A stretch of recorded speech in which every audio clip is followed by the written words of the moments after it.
Now, so looking here at the qualification stage, and now obviously this is qualification round 1 for me. Qualification round 2 is going to be running, and there's still going to be practice stages as well running by the time this video goes up.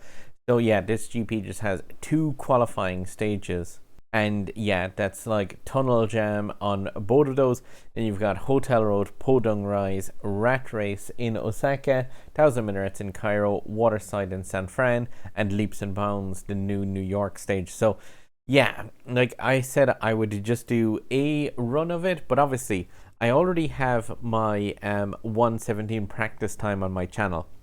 The thing about it is, yeah, that was done with the car completely at stock, and for the qualifications I'm obviously going to boost that car up to yeah, the higher tuning stages. So I really want to get the key for this one, but yeah, I'm gonna see what I can do in terms of boost the car up in these qualifying stages and see which tier I land in. But yeah, it's like a really nice looking car even with the stock, but it does have some really pretty decals as well that can be unlocked throughout this event.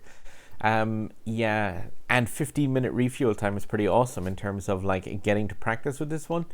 Now, so before putting in a qualification time, I'm going to do a practice run here, and I actually did one already, which is the 1:15 time now that's there. But whoa, this car is kind of really bad. It's just that such, like, it has high acceleration, but the handling is so bad, it's like it will lose speed dramatically on corners, and then without the nitro punch to like drive that back up, yeah, this thing is like kind of shocking a small bit on a few of the corners around here. But yeah, like this is the pathway that I would use for it anyway, all the same. I would just say, like, on the jump from underneath the bridge area that goes over a sign, I'll say it when I'm doing it, like, I'm pretty sure that you would effectively need to have a shockwave ready to go over that in this car. It just seems to be too slow to make it. And even at that, I would still say like you're going to need to be kind of high. So definitely like be really careful with that area of this track, because again, like, this thing is shockingly slow. Oh, but yeah, 360 up here with an imperfect, and you just want to have blue nitro to get across this patch. It takes the entire nitro bar just to get over like that, because yeah, this thing is really lacking in the nitro stat. But here, just make sure that you fill up. So like, I'm gonna stop nitroing now just so I have that shockwave for this ramp, and I want to go up and yeah, clear that sign into a blue state. Build up the shockwave again as you're coming around, and like, you really need to have a shockwave there, because this thing is just so slow. Otherwise, yeah, regaining that speed after that corner, especially if you're turning and accelerating in this thing, it's just gonna lose speed more so than gain it, because yeah, it's that handling stat is drastically low. But grind along a wall here is actually going to be faster than just trying to pull that out. And yeah, 1:14.130, like that wouldn't be a bad qualification time at all for me if I can put that in a live run. And yeah, like I said, it's just a case of here just leaving off the nitro so that you can blue over this pathway, because yeah, you don't want to be coming out of the other side of that with like the 120 miles an hour that you would. Down here, you really have to be careful to make sure that you've got enough for a shockwave. Like, not on that one, that one's grand. But here, coming up to this ramp, like, I've went over this one a couple of times in not a shockwave state, and you can just end up coming down there into the grassy area, and just, yeah, your car resets back to the ramp. And if that happens on one of your live runs of this, it's just game over really for that run, because like, yeah, oh yeah, of course, when you land down, blue nitro state on the other side of that, because yeah, but if you do end up like resetting on this, it's just too far back. And again here, yeah, nitro shockwave, but like the nitro doesn't even last as long as the ramp. So that's definitely a place where I could improve, hopefully. But yeah, a 114 time is not too bad. It's not too much you can do with this in the straight. Like, on better handling cars, I would advise to like try and get it so that you could go across that inner area and use a shockwave or so to like just go straight across there. But in this thing, realistically, like, I wouldn't advise going the right route because I don't think its blue nitro state will be enough to get through that factory area without getting hit by the severe speed limit that gets hit with there. It'd be very hard to time that. You'd have to like blue right on the edge. You could do it. It's a slightly shorter path, but I have a strong feeling this car would need like a perfectly lined up, perfect run to occur in that, because it's so slow, it's not going to get through it really fast. I wouldn't advise cutting over that island thing because, again, it's just like the car's handling is so poor, you're pretty much going to have to like ease it around the corner. And yeah, like keep up some nitro then for a little shunt here. And then, yeah, like grinding along the wall to the finish because, again, its handling is just not there when you're at that kind of speed to, take that corner. If you take the corner tightly, like, you'll just do it so slowly because of the fact that, like, yeah, that car's handling is just pretty woeful. But 114.13. Like I said, if I was to qualify with that, I would be really happy with that time because just in this group in particular, I think that would be fairly decent. Now, so while that 114 would qualify me with would be a good time in my group, I did a first attempt on this and I didn't make that shockwave ramp. And like I said, that was, the difference between a 114 and a 117 if you don't clear that. That's like the only difference in that entire run is just not clearing that just by a mess up on the shockwaving ramp. So, like, can't stress this enough that, like, you need to have the shockwave part for there. I think of all the runs that I've done so far, it's been about like 66% chance to clear there. So yeah, that's got to be my 33% fail, right?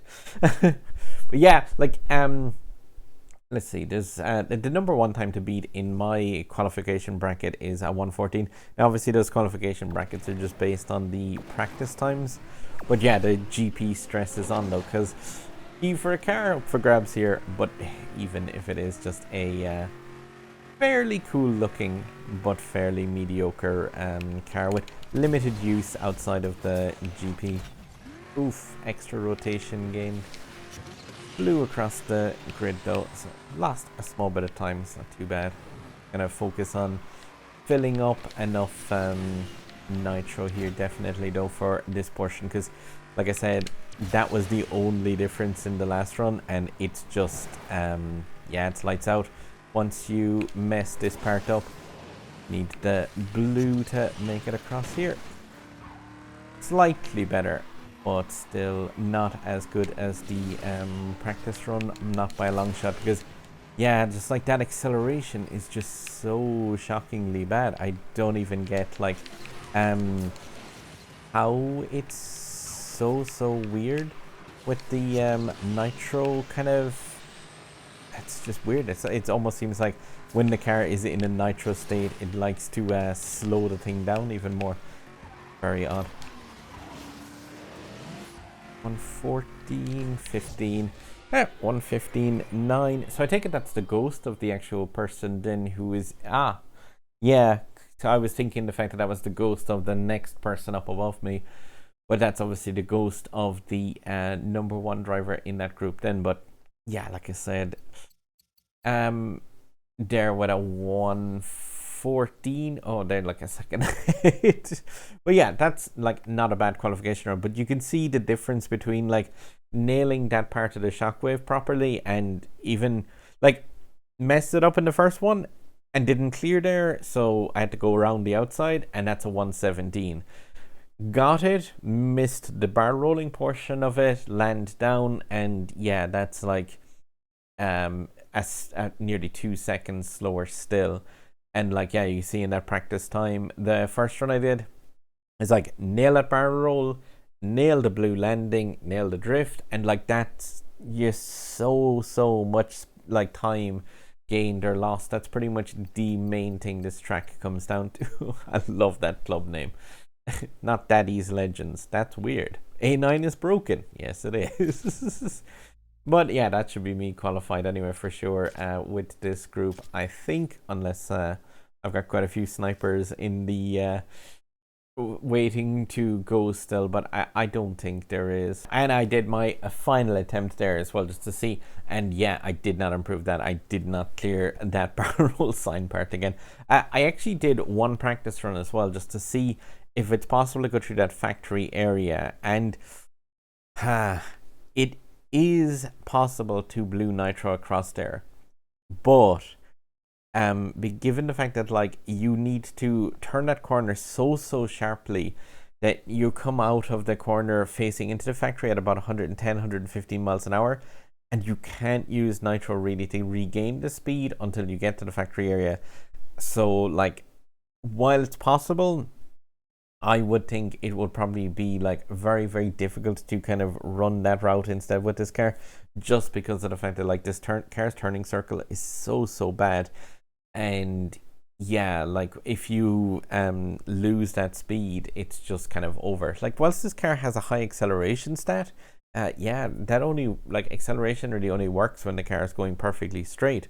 Otherwise you're relying on its drifting ability, its handling, and the nitro. So like, yeah, it's got a great acceleration in a straight line, which would be interesting going through these Grand Prix stages, because like the car is cool. It is, again, it's gorgeous looking.